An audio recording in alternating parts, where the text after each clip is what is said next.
Kwa majina naitwa Lloyd Timothy Waparia, natokea mkoa wa Njombe.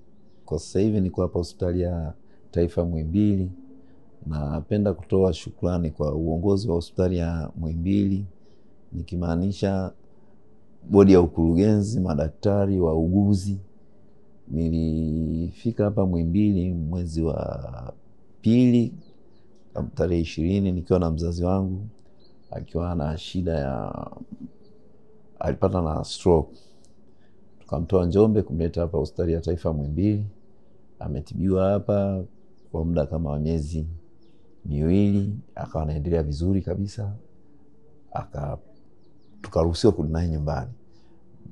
Baadaye kama baada ya mwezi mmoja hivi, mzee hali yake ikamjia ya degedege.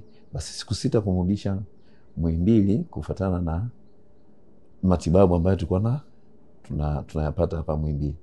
Na napenda kuwatoa hofu watu wenye wasiwasi na hospitali ya Taifa ya Muhimbili Mloganzila. Kwa Muhimbili Mloganzila ni salama na hakuna tatizo lolote. Mgonjwa wangu anaendelea vizuri. Hata hivi nategemea labda baada ya siku 2-3 naweza nikaruhusiwa kwenda nyumbani kufuatana na afya mzee inavyoendelea. Hivi natoa pongezi kwa uongozi wa Muhimbili Mloganzila na bodi yake kwa ujumla.